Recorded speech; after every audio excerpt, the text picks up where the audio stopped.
Hi everyone, it's me Claudia again here at the Wellness Universe for one more live streaming with our authors for the book 25 Tools for Transformation coming up in July 8th. July, put that in your calendar. We have so many news for you with this new book coming up.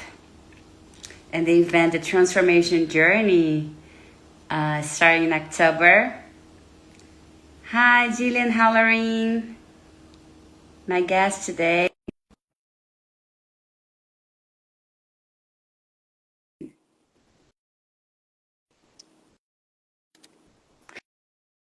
While they're enjoying us, I would like to kindly ask you guys to send this live for people for their enjoying us. 1, 2, 3, 4, 5, 6, 7, 8. Yeah. Hi, Jillian.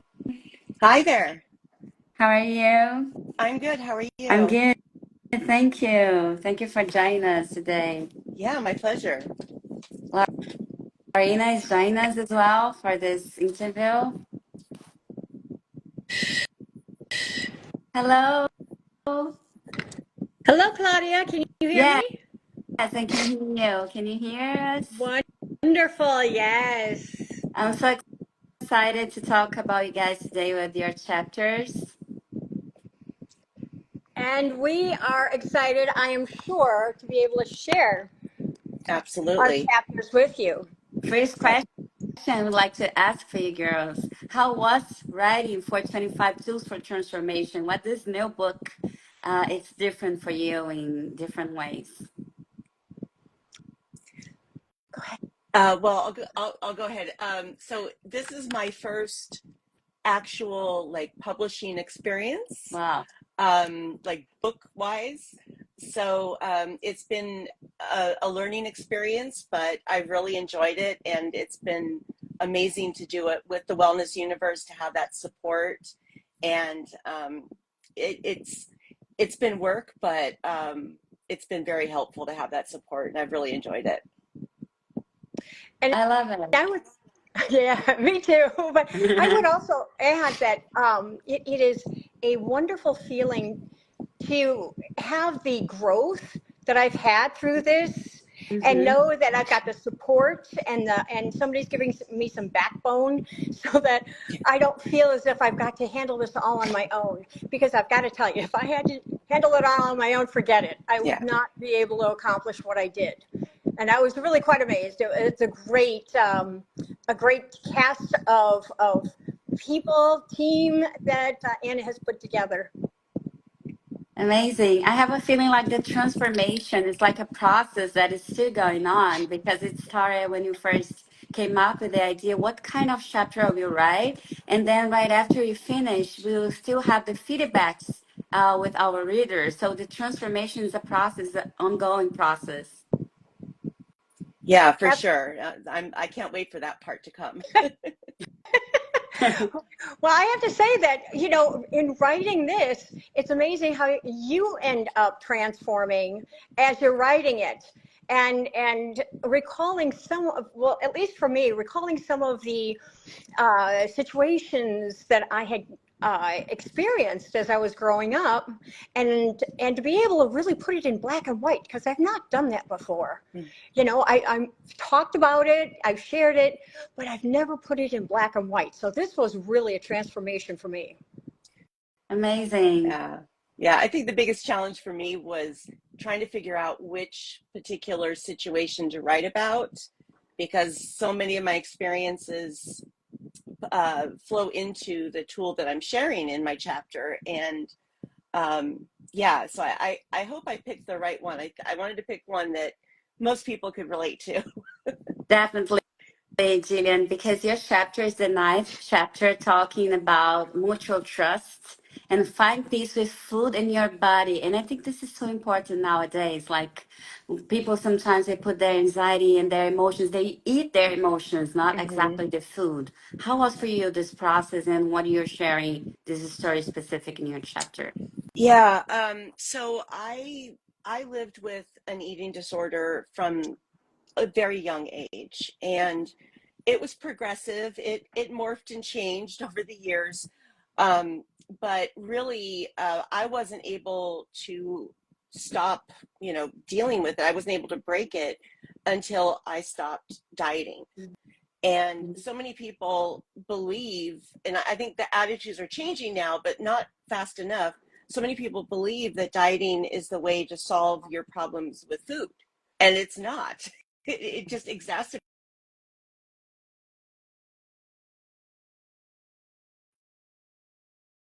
Begin their eating disorder when they're dieting,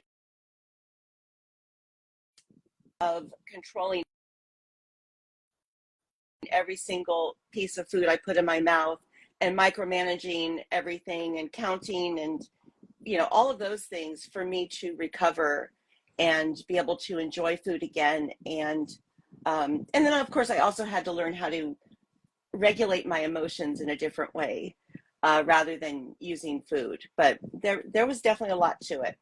Yeah, I think like when you're saying about diet, it actually, in fact, could be a trigger for this kind of Yes. episodes. Like, especially with the patterns we have, like the magazines, the movies, the television, now social media, that is looking for perfection and something that's unachievable because it's not real. Yeah. Yeah, we're told that, especially women, but people of all genders these days are told that we need to be thin and fit into this particular model in order to be worthy. And it's not true. And so many people will spend money and time and energy trying to accomplish that when it may not be within their genetic control, let alone, they have other things they could be doing with their lives. So it's a big challenge right now. Yeah, and mostly sometimes it started with something that you feel. Um, like you're not dealing well with some emotions or maybe even issues with your family for mom. I can tell myself because I also had this in my life. Like I faced that challenge with eating disorder, and for me it was definitely like that. My relationship with my mom growing Mhm. up, it was hard. So I feel like this kind of situation specifically can lead us to this kind of issue or problem which people believe that, oh, you cannot control what you're eating, why you're not strong enough. It's not that at all. That's right. That's right. Absolutely. And, I always like to remind people, or maybe they're hearing it for the first time, that if you have a challenging relationship with food and you eat for emotional reasons, or maybe it's become a habit now, or whatever the case, or to soothe yourself, it's not a character defect. It's not your fault. This is how you learned to manage your emotions, because we're not taught how to do these Yeah. things. And so, we have to learn. I had to learn as an adult how to regulate my emotions and how to take care of myself, because, me and anyone in my generation were not taught this. So it's changing again, but very slowly. And I love the title of your chapter because for me it was a moment that I was like afraid of eating. Yeah. I was Yeah. so afraid of food, and I was like, how am I going to deal with that? So, when you say about finding peace, I think this is key because it's the nutrition is somehow the way you accept love in Hmm. ourselves, because the nutrition will keep us alive and keep us with energy to do our activities and go for our goals and dreams. And when you accept that and you find this relationship, I think this is key for the healing process. And not to mention that it just can be like a transformation for your life itself. Yeah, absolutely. I love that you said that and that you understand that. The mutual trust piece is a term that I've coined, that essentially means that, when you can trust your body to tell you what it needs, because often when we're using food to cope, we're not in touch with our body. When we can trust our body to tell us what it needs, and it can trust us to give it what it needs, there's a relationship there that is just amazing, and you can get the nutrition you need, the energy you need, and the pleasure from eating food, because it is pleasurable, let's face it, and then just move on with your life. Yeah, absolutely. Yeah, One thing I learned as well is like we might not be perfect as human beings. I think that is not our job here, but Right. our body is perfect.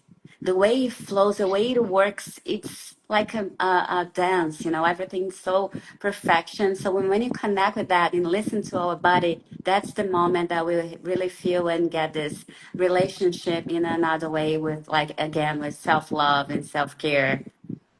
Absolutely. I really like to say that your body is on your side. You know, your body's job is to keep you alive, right? Yes. And so why are we fighting it all the time and trying to make it do things that maybe it's not built to do or try to change it? You know, it's work with it, partner with it, and it's a lot better. Yeah, and girls, you're not made of plastic, so That's we're gonna have scratches and cellulitis, and that's that's right. okay.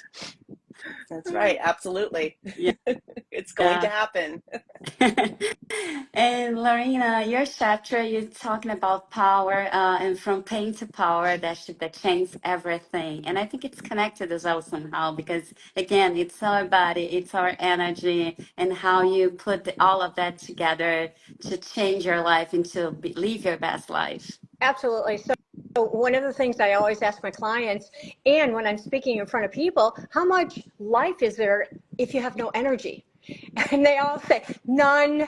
I said, exactly. And that's kind of what makes me different as a life coach, because I teach people how to tap into that internal energy field. You know, I like to think of it as a battery, and we're always creating and attracting based on that battery. So it's identifying, you know, what kind of beliefs do we still carry around with us? Because those beliefs have a vibrational frequency to them. So, you know, part of my book is identifying the victim and how the victim had been put into different situations and different circumstances that allowed that uh, understanding of other people that have gone through. You know, I'm an incest survivor. And a thriver. That's what I really want to say. I'm an incest thriver. And the ability of being able to step out of that pain, identify it, heal it, and then step into your power. There's nothing more dramatic and life changing and life affirming than that. Because that also then taps into, if you can do that, if you can heal that part of yourself, then the other thing that you can do is you can take that healing and that power in every single area of your life, including eating, including alcohol, including any of the soft addictions that we might have as well. You know, I know that there's a lot of people that are addicted to their phone and to the internet, you know, and everybody always looking outside of themselves for power. That's called external power. Well, you cannot allow yourself then to feed the battery with your own energy if you're constantly looking outside of yourself for somebody to feed that battery. You have to do it yourself. And when you do it yourself, that's called empowerment. You don't need anybody else on the outside of you to feed you that power. Because usually, if you're looking outside of yourself, you're always giving your power away to that individual, whoever it may be, whatever situation it may be. So my particular chapter is talking about the pain that I carried, you know, all the way through life. Ever since I was 9, and as a matter of fact, it started even before that, when I was about 4 years old. So to be able to identify the pain, to release the negative energy that we carry inside of ourselves that has been pushed down, has been negated almost, has been not recognized and not spoken about, is incredibly disempowering. So my technique, my tool is how to come back down into the body, how to feel again.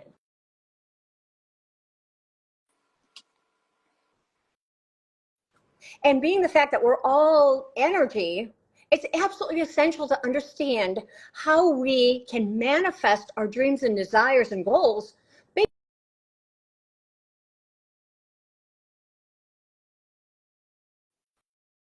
ability of coming down into that battery, and how to empower that battery, how to make it really, really strong, and then how to direct your energy. Because whatever you put your energy on, it's going to grow. And our energy grows through our attention, through our breath, and through movement. So that's how I have been able to release that negative contraction within my body and be able to teach others that they too can heal from whatever trauma they have dealt with. Whether it is sexual abuse, whether it is domestic violence, I had that in my life as well, whether it is difficulties at work or with siblings, whatever it may be. When you step into that power, you have the ability then of empowering yourself to any and every situation and to release the emotional charge that that trauma has on you. I love that. That's so powerful. And I think it's something that we are aware here, the wellness members, and also people that are going to join us in this live later, to see how we be aware that you guys, like as a coach, as a healer, as the people that you help people healing themselves, right? You're not healing anyone, because only you it's capable to deal with your emotion and your own power and heal yourself. Right. And Yeah. I was told a long time ago that the healer needs to heal themselves Yes. first before they're any good to anybody else. And I have owned that motto. I've gone through my own therapy, 2.5 years of it. I've gone through life coaching for like 7 years. Yeah, I've done a lot of healing, but something, I wouldn't change it for the world, because of the situations that I'd gone through, it had allowed me to understand my life's purpose. And there's nothing more incredible than standing in your divine soul's purpose, that life force within you, the passion, the drive to help others, because you understand what they're going through, no matter what it is. Yeah. Yeah. I think that's very powerful.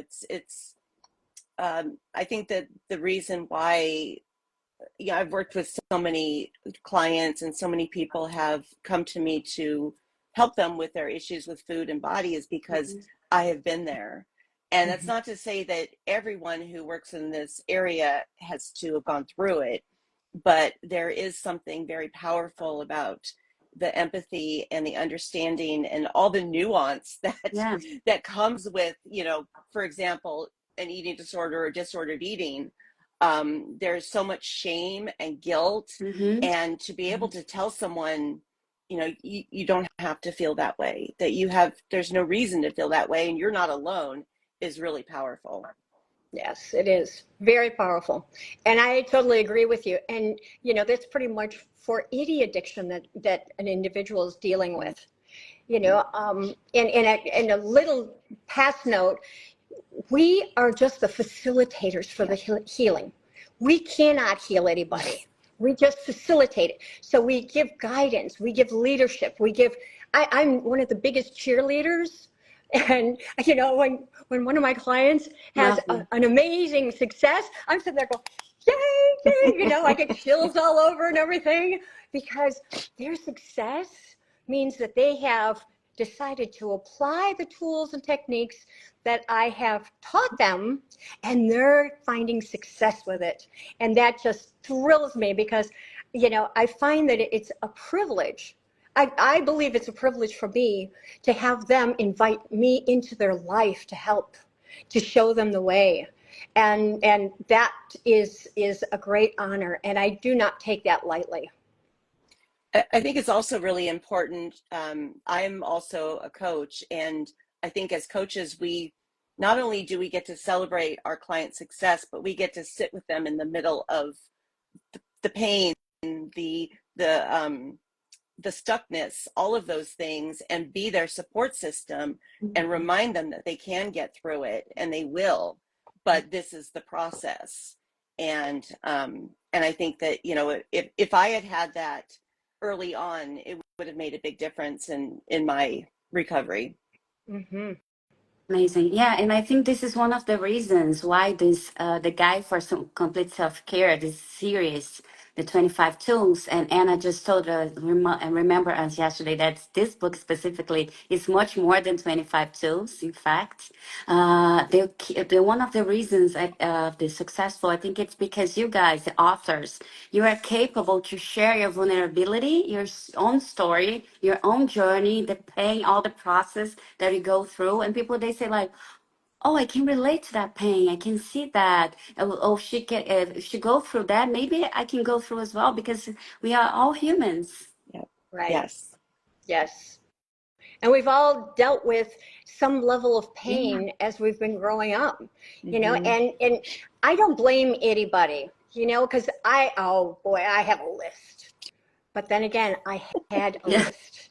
But in the field of forgiving, Yeah. you know, if I held on to all that pain, I could not help my clients heal because Exactly.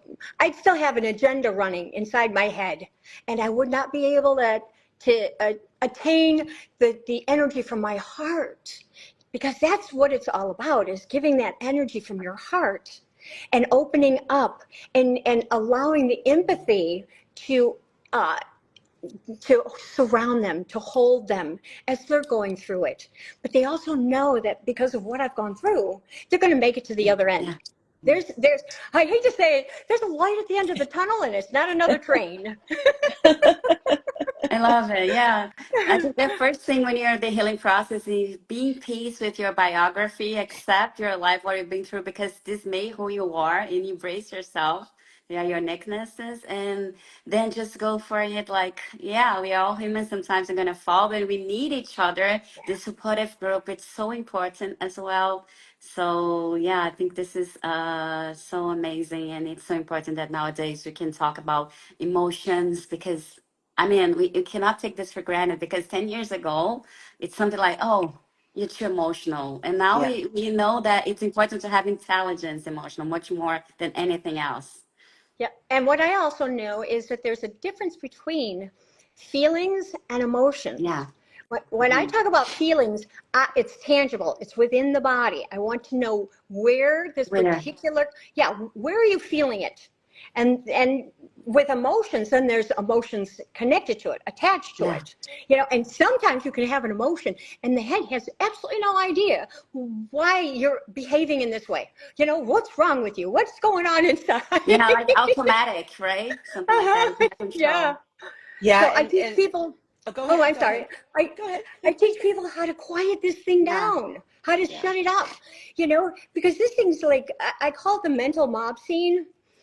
Where it just keeps going and going and going. I mean, you could have an argument with one of your buds, and 4 hours later, you're still having the argument in your head. So I teach people how to quiet that down, come back into your heart, into your intuition, and allow that to speak to you, because that never lies to you. This thing, forget it.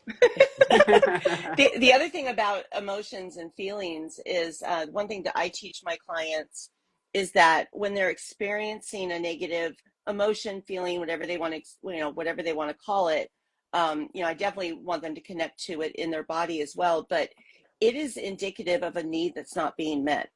So when you're experiencing this emotion, what is it you really need? And this is how coping mechanisms evolve is, okay, I'll just cover it up with food or with whatever else coping mechanism of choice. So if you can tap into what are these needs and then empowering yourself to get them met, then that's very powerful as well. And it resolves it rather than having it just sit there and get stuck. Absolutely. Well said. Amazing. Thanks. I love it. Yeah. Set yourself free of guilty. There's no reason of being guilty, right? We're all in the same, we are not in the same ship, but we're all in the same ocean, right? Yes. Different ships. Yeah. But Some of yeah, us are guiding it, and some of us are leaning back and relaxing, and others are busy paddling like Yeah. crazy. exactly. Yeah, fighting for control of the ship. Yeah, yeah, yeah. Yeah, yeah. Amazing girls. Thank you so much. I'm so happy and honored to be here with you girls, like talking about these important topics. And I hope our readers could be also excited as I am to having this book in the hands. So coming up in 8 July, available at Amazon. We hopefully would be one more bestseller. And I'm excited of the transformation journey to start in October. Yeah, it's a Yes. bestseller. I'm not hoping, honey. It is, Yeah. okay? Love It's all it. in the energy, babe. Yeah, I love it. Much better. Yeah. Yeah. And There's then no we'll other way. expand on those tools in the classes that we're offering. Absolutely. Yeah. Yeah, It's going to be absolutely. fun. Yes. Well, thank you so much for having me. I truly do appreciate it. I appreciate the time to be able to share what I do and also the book chapter. And blessings to all of you, to both of you. Yeah. Thank you so Thank you much. very much too. I really appreciate this, and I'm very grateful for the opportunity to share and get the word out. Yes. I'm grateful for you all. Like you girls are necessary in this work. Thank you for doing this amazing work. And I hope to see you soon. Thank you. Thank you. Thank you. Bye. Bye-bye. Bye.